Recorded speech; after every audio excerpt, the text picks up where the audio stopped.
Pemirsa, jangan lupa subscribe YouTube channel Official iNews dan nyalakan loncengnya. Pemirsa, KPI melarang dai-dai yang terafiliasi dengan organisasi terlarang berceramah di media-media penyiaran. Organisasi mana saja yang dimaksud dan sebenarnya apa tanggapan penceramah dan juga MUI? Kami akan bahas bersama Wakil Ketua KPI Pusat Mulyo Hadi Purnomo, Ketua MUI Holil Nafis, dan penceramah Haikal Hasan. Selamat sore Bapak-Bapak. Selamat sore. Selamat sore. Assalamualaikum. Waalaikumsalam warahmatullahi wabarakatuh. Saya ke Pak Mulyo Hadi Purnomo terlebih dahulu. Pak Mulyo, sebenarnya dasar Anda membuat aturan ini itu apa, Pak? Jangan Anda dong, kalau Anda kan kesannya saya sendiri yang membuat. Saya dimarahi sama pihak. Oke, alasan KPI membuat aturan ini? Ya, pertama kami kan sudah ada MOU ya antara Kementerian Agama, KPI dan juga MUI dalam rangka untuk segala hal lah, tidak hanya sebetulnya terkait dengan siaran-siaran Ramadan, tetapi juga yang terkait dengan hal-hal yang berkaitan dengan keagamaan begitu. Dan salah satu memang yang selalu saja menjadi fokus di dalam pengawasan konten keagamaan itu memang biasanya kami selalu membuat surat edaran. Dan kali ini juga kami sudah rumuskan, dan sebetulnya sebagian besar poin-poin yang ada di dalam surat edaran nomor 2 tahun 2021 itu sebagian besar merupakan kelanjutan dari surat edaran di tahun sebelumnya, tahun 2020.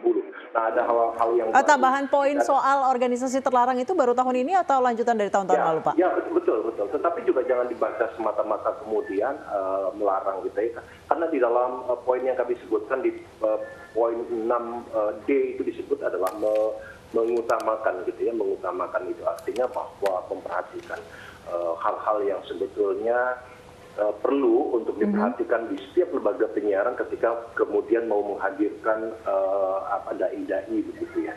Kenapa kemudian ini perlu kami sebutkan? Sebagian besar yang kemudian nanti akan dilakukan oleh lembaga penyiaran, terutama televisi ini kan biasanya live gitu ya. Maka poin-poin ini menjadi acuan bagi mereka ketika kemudian akan menunjuk dai.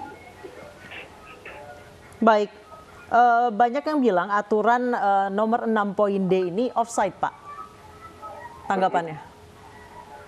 Iya, kalau ada yang memandang offset mungkin juga ada yang punya pikiran kami bergerak pada ranah politis. Nggak. Sebetulnya kan jelas dalam undang-undang penyiaran di situ disebutkan bahwa penyiaran itu diselenggarakan berdasarkan Pancasila dan undang-undang. Lalu kemudian arah penyiaran juga bagaimana kemudian bisa menjaga dan mempererat persatuan dan kesatuan gitu ya. Nah, hal-hal yang seperti inilah sebetulnya yang menjadi dasar kami kemudian ketika kami melakukan rapat dengan MUI, berkoordinasi dengan MUI dan juga kebetulan pada waktu itu juga ada Kementerian Agama berkaitan dengan poin ini, dan saya rasa juga kita sudah sepakati bersama begitu ya, KPI menjunjung tinggi Pancasila, NKRI dan persatuan Indonesia menjadi hal yang kami pentingkan.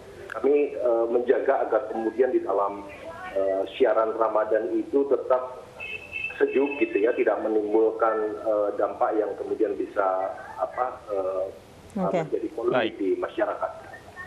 Baik, saya langsung ke Babe Haikal Hasan. Sebagai penceramah, tanggapan Anda terkait surat edaran ini seperti apa?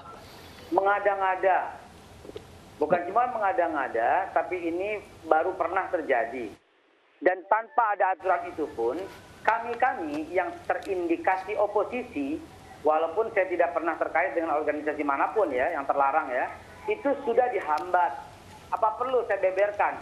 Perusahaan BUMN yang sudah 4 tahun, 5 tahun, itu saya mengajar di sana, tiba-tiba tahun ini semua dibatalkan. Dan alasannya cuma satu, karena tidak mendukung Presiden. Coba, ini sudah terjadi Pak. Ya, hanya beberapa televisi mainstream yang berani menampilkan seperti iNews ini, menampilkan. Selebihnya apa coba? Nah, ini udah terlalu offside KPI. Kenapa nggak dilihat orang per orang? Kenapa nggak dilihat materi isinya? Kalau dikatakan ini tidak sesuai dengan Pancasila, sekarang siapa yang tak sesuai dengan Pancasila? Tangkap aja langsung. Siapa yang nggak mendukung NKRI? Tangkap aja langsung. Jangan pakai seperti ini, namanya ini kalau kita menebar jala, ikan piranha ketangkep, ikan yang lain juga ketangkep gitu loh. Artinya kalau mau main tunjuk hidung, tunjuk aja Pak. Siapa yang terlibat yang organisasi terlarang, yang tidak setia dengan Pancasila, yang tidak setia dengan NKRI, tangkep aja Pak langsung. Jangan main kucing-kucingan seperti ini. Dan kita tahu banget deh, ada suasana politis, nggak usah dikatakan itu nggak politis Pak. Pasti ada unsur politis, karena ini baru pernah terjadi di zaman pemerintahan Pak Jokowi ini. Sebelumnya entah loh Pak. Apa yang Anda maksud? Apa yang Anda incer? Baik, FPI. baik. Langsung saya ke FPI Pak itu Mulyo. udah Pak tahu. Mulyo. FPI Baik. itu rumah besarnya tuh Nahdlatul Ulama. Kita udah tahu persis lah hal itu semua. Dan tolong deh, kalau mau mencecer seseorang, cecer aja langsung gitu loh. Jangan pakai hantam kromo seperti ini. Kita akan merasa dirugikan. Baik, Pak Mulyo, silakan tanggapannya. Barangkali Pak Khalil juga akan bisa memberikan penjelasan terkait kami. Kami tidak punya kepentingan untuk kemudian membidik, betul yang kami harapkan itu kan sebetulnya bagaimana Ramadan ini bisa dijalankan dengan penuh kekhidmatan begitu, tidak ada bagian-bagian yang di dalam muatan ceramah misalnya. Itu yang kemudian menjadi polemik, menjadi persoalan begitu. Itu yang sebetulnya kami antisipasi. Boleh saya jawab? Boleh, silakan. Silakan. Singkat saja, Boleh. Pak Haikal. Memang selama ini setiap Ramadan timbul keresahan, Pak. Memang selama ini setiap Baik. Ramadan timbul polemik, Pak. Baik, Dan langsung. kan selama ini sudah tercipta kondisi yang Baik, baik, baik. kondusif. Kok tiba-tiba aja peraturan itu? Baik, Pak Holil, silakan Pak Holil. Pak Holil. Ya, saya ingin menyampaikan bahwa ini adalah bagian juga dari usulan MUI. Kalau saya mewakili pada saat itu dan beberapa teman-teman juga menyampaikan, kalau organisasi terlarang sudah jelas, di situ ada komunis, ada HTI, itu juga termasuk FP, itu bagian yang terlarang. Oleh karena itu yang sudah terlarang kan berarti tidak boleh tampil di media. Itu yang pertama. Yang kedua, kalau kita mengantisipasi kericuhan atau masalah, memang kadang-kadang ada masalah. Beberapa waktu lalu bangnya memakai baju yang ada salibnya di televisi publik ya. Dan juga ada juga yang ketika menyampaikan ceramah pun juga kurang tepat. Nah ini kan kita tidak pada untuk menangkap, tetapi dalam rangka bagaimana membuat siaran berkualitas. Oleh karena di sini di poin 6D itu sesuai dengan standar MUI, serta dalam penyampaian materinya senantiasa menjunjung tinggi nilai-nilai Pancasila. Ini kan dalam rangka sosialisasi mengantisipasi. Kalau memang mulai dulu belum pernah ada, barangkali alhamdulillah semoga di Ramadan ini juga tidak ada. Karena saya pikir mengantisipasi lebih baik daripada kita nanti memberi sanksi. Dan ingin juga lebih berkualitas. Oleh karena itu kalau ini standarnya diberikan kepada MUI sebagai lembaga independen bukan pemerintah, dan termasuk Babe Haikal sudah tersertifikat oleh MUI. Bagi teman-teman yang belum dapat standar sertifikat MUI bisa mengajukan minta rekomendasi, tidak ada masalah. Ya, tapi Ya, tidak Pak boleh Kiai. memangnya KPI yang memberikan vonis mana yang sesuai dengan Islam, mana yang tidak boleh. Untuk syariah compliant itu harus dikembalikan kepada Majelis Ulama Indonesia. Saya pikir kalau kita saling memahami, tentu akan lebih nyaman untuk nanti acara Ramadan lebih berkualitas, lebih mengantisipasi, karena waktunya dan durasi yang sedikit itu kalau nggak lengkap kadang-kadang menimbulkan kontroversi. Kalau terus nggak ada kontroversi, ya berarti surat edaran ini berhasil. Kita tidak mencari masalah, ingin tidak ada masalah di bulan Ramadan. Baik Pak Holil, kemudian apa indikatornya? Apakah hanya terafiliasi pada organisasi terlarang saja? Tadi Pak Haikal juga mengatakan bahwa kenapa tidak dilihat dari isi materi ceramahnya, kemudian yang lainnya. Apakah hanya itu atau ada yang lain, Pak Holil? Kalau isi ceramah itu nanti pas pada saat kita vonis. Ini kan surat edaran sebelum Ramadan. Karena sebelum Ramadan diberitahu. Yang sudah terlarang sudah jelas organisasinya dilarang. Kalau dia mengatasnamakan afiliasi dari organisasi itu tidak boleh ditampilkan oleh lembaga penyiaran. Kalau berkenan nanti ketika dia melanggar Pancasila, itu tentu sudah ada penegak hukum. Ketika itu nanti membawa aliran sesat, nanti akan disampaikan kepada MUI. Setelah terjadi, ini kita dalam rangka preventif, bukan mau menghukum orang. Andaikan KPI mau menghukum orang, yang nggak bakalan bikin surat edaran, biarin aja dulu pas salah ditangkap gitu loh. Ini untuk mengantisipasi biar Indonesia ini damai, Ramadan khusyuk, seperti itu. Baik, Pak. Kecuali KPI berposisi sebagai MUI, saya nggak setuju. Kalau itu dikembalikan kompliannya ke MUI, Saya pikir Bapak Haikal setuju karena Bapak Haikal bagian dari kami, bagian dari umat Islam yang berada di MUI. Dan juga teman-teman yang penceramah nggak ada masalah gitu loh. Ini kan hanya memberi warning, memberi batasan agar tidak terjadi hal-hal yang tidak diinginkan di bulan Ramadan. Baik, Pak Haikal, silakan tanggapannya. Baik, saya dalam berbicara di sini membawa aspirasi teman-teman juga, bukan atas nama pribadi. Dan alhamdulillah saya sebagaimana apa yang disampaikan Pak Kiai Khalil tidak terikat dengan organisasi-organisasi yang disebutkan dan juga tetap menjunjung tinggi bahwa MUI adalah rumah besar semua umat Islam Indonesia dan ini ranahnya MUI. Sekali lagi saya katakan, apa kepentingannya KPI melakukan hal ini? Ini udah offside. Seharusnya KPI itu ke MUI, nanti MUI yang menyampaikan. Beberapa kejadian, bukan cuma ini, MUI sering kali dilangkahi oleh beberapa kegiatan organisasi, kegiatan bahkan oleh pemerintah itu sendiri. Jadi dudukanlah persoalannya. Kalau ini dikeluarkan oleh MUI langsung, saya yakin semuanya akan samina wa ta'ah. Nah, karena MUI adalah rumah besar seluruh umat Islam yang ada di Indonesia. MUI ada perwakilan seluruhnya organisasi. Tapi ini tiba-tiba KPI yang mengumumkan. Pak Haikal, apakah Anda beranggapan bahwa KPI termasuk yang melangkahi MUI seperti itu? Jelas KPI menurut pendapat kami sudah offside. Mengapa pula KPI yang melakukan hal itu? Kalau MUI yang melakukan, kalau MUI melakukan sosialisasi dengan menyampaikan dulu ke teman-teman ulama, ke teman-teman kiai, itu akan jelas persoalannya. Baik, silakan Pak Mulyo, tanggapannya. Ya, sekali lagi bahwa Pak Kiai, surat edaran ini sebetulnya memang peruntukan bagi lembaga penyiaran ya. Dan kami menyusun ini, merumuskan poin-poin ini itu juga dengan melakukan koordinasi dengan MUI. Jadi semua sudah pertimbangan dan ini yang kemudian kami sampaikan hanya khusus kepada lembaga penyiaran yang kemudian nanti lembaga penyiaran lah yang menyampaikan kepada pihak-pihak yang akan terkait dalam hubungannya dengan program Ramadan yang akan dibuat itu.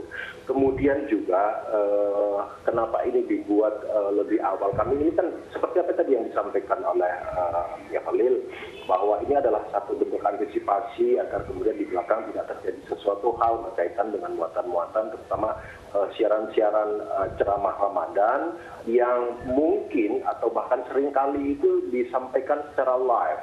Dan itu yang kami jaga betul agar tidak kemudian menimbulkan keresahan di masyarakat.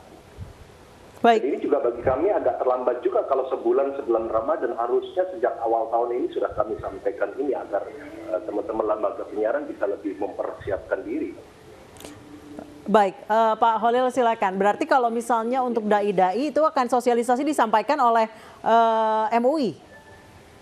Ya, sebenarnya kan begini, yang mempunyai kewenangan mengundang narasumber dan juga mengelola religi itu kan di lembaga penyiaran. Dan kami sudah memfasilitasi kalau teman-teman yang sudah yang biasa masuk TV itu sudah dapat, insya Allah hampir semuanya, mungkin sudah 95% itu sudah dapat. Dan kalau belum dapat silakan hubungi kami gitu, untuk mendapatkan standar itu. Dan yang benarnya tadi Pak Mulyo sampaikan, ini sudah koordinasi dengan kami. Oleh karena itu kami sampaikan dari awal, bahkan dari tahun lalu ketika kami melakukan upgrading, melakukan pertemuan dengan para asatidz, kita sampaikan bahwa dalam ceramah kita di televisi itu khususnya tentu akan memberikan nilai-nilai yang wasatiyah, moderasi itu. Tidak ada yang dihambat, tapi nanti ya seperti tadi komitmennya bahasanya Bapak Haikal, jangan melangkahi MUI karena itu wilayah kompetensinya MUI. Dan itu sudah ada janji dari teman-teman KPI bahwa berkenaan dengan syariah compliance-nya tentang penyeleksi ustadznya, kalau memang nanti ada hal yang perlu dikonsultasikan kepada MUI. Persoalannya begini, yang perlu ingin sampaikan. Memang bebas untuk mengundang penceramah, beberapa hal nggak ada ketentuan dalam hukum. Tapi giliran ada masalah, orang itu ke MUI. Sementara orang yang bermasalah diundang MUI pun nggak mau. Kami nggak punya hak untuk memaksa. Masyarakat berekspektasi ketika ada kesalahan penceramah, MUI yang diomelin, MUI yang disalahin, MUI yang dibilang kurang cekatan, padahal kami nggak bisa mengakses kepada lembaga penyiaran dan juga tidak punya akses kepada KPI. Alhamdulillah KPI ngajak kami untuk lebih berkualitas. Ayo bersama-sama kita bisa umpamanya komunikasi. Bahkan kita sebenarnya ada pertemuan rutin ya, sebulan kadang-kadang 2 bulan sekali, tapi karena pandemi COVID ini kita menjadi agak tersendat yang sifatnya koordinasi kita ini. Tetapi seperti KPI begini, saya ikut sosialisasi kepada teman-teman apakah formal atau informal. Kalau kami ada persatuan asatid, itu kami sampaikan hal ini. Beberapa orang yang menjadi alumni atau menjadi orang yang mendapatkan upgrading atau pendidikan, kami sampaikan tentang KPI. Jadi bagi kami sebenarnya tidak ada yang melangkahi dari KPI ini. Tadi disampaikan bahkan lebih awal lebih bagus, sehingga kalau memang ada hal yang perlu didiskusikan, ya ayo kita diskusikan. Kalau soal terlarang itu kan berkenaan dengan negara kita, negara hukum organisasinya itu. Kalau berkenaan dengan kemampuan ustadznya, itu nanti MUI yang akan membinanya. Baik, Pak Haikal, mungkin bisa tanggapannya bahwa ini sudah diklarifikasi KPU mengatur lembaga penyiaran, sementara untuk DAI diatur oleh MUI. Baik, sekali lagi saya sampaikan bahwa saya ini membawa suara teman-teman. Ya, teman-teman kita mesti merangkul semua pihak. Nah, teman-teman ini kok merasa KPI ini udah offside. Kalau MUI yang menyampaikan itu kita dengan rendah hati menyampaikannya dengan iya, terima, sami'na wa ta'na, karena memang umat Islam punya rumah besar yaitu Majelis Ulama Indonesia. Pada waktu sertifikasi juga ada Departemen Agama. Sekarang halal, sertifikasi halal juga ada tempat lain. Jadi kita nih merasa, kita nih kok MUI lama-lama dikebiri ya gitu loh. Sehingga ketika KPI ikut campur urusan ini, kita juga merasakan seperti itu gitu loh. Jadi seperti apa yang tadi Pak Kiai Holil sampaikan di awal, kan perjanjiannya seperti apa gitu. Jadi tetap kalau kita berpendapat, ini bukan ranahnya KPI loh urusan seperti ini. Dan ada surat edaran yang meminta. Saya belum dapat surat edarannya ya, saya belum dapat. Jadi saya mungkin tidak bisa bicara banyak soal isi atau matan daripada surat edaran itu. Tapi yang jelas KPI ini udah keterlaluan, sudah offside, ini ranahnya MUI yang menyampaikan. Baik, saya kembali ke Pak Mul. Pak Mul, nanti seperti apa bentuk sanksi yang diberikan dan koordinasi KPI terhadap MUI nanti seperti apa pembagiannya? Jika ada pelanggaran. Bicara tentang sanksi, tetap kita harus kembali pada pedoman perilaku penyiaran dan standar program siaran. Jadi kemungkinan diantaranya kalau memang bicaranya beberapa hal itu melanggar apa yang tertuang di dalam surat edaran ini sebetulnya juga merupakan penjabaran dari apa yang ada di dalam standar program siaran. Jadi kalaupun kemudian kita mau ke sana, ya tentu saja sanksinya nanti akan mengacu pada standar program siaran. Gitu. Apakah itu bisa teguran tertulis gitu ya, ataukah malah kemudian lebih berat dari itu. Tapi mohon maaf, saya mau sampaikan juga kepada Pak Yai Haikal. Jadi mohon maaf, kami juga di dalam poin 6D di situ kan menyebut bahwa sesuai dengan standar MUI. Jadi sebetulnya rangkaian dari apa yang tersebut di dalam poin 6D ini juga termasuk kami menyebut, bukan kemudian kami mohon maaf, bukan kemudian malah justru mengebiri. Kalau kami malah justru menginginkan ini ada status yang jauh lebih, kami lebih respect karena memang persoalan-persoalan yang berkaitan dengan ini wilayahnya ada pada MUI. Kami sebutkan di dalam poin 6D itu mengikuti sesuai dengan standar MUI. Jadi rangkaian-rangkaian yang ada di dalam poin 6D itu tersebut sesuai dengan standar MUI. Baik, terima kasih Pak Mul. Mudah-mudahan tidak ada yang saling melangkahi ya, sehingga berdampak kepada penceramah seperti Bapak Haikal Hasan. Terima kasih Pak Mul, Pak Holil Nafis, dan Pak Haikal Hasan sudah bergabung bersama kami di iNews Sore.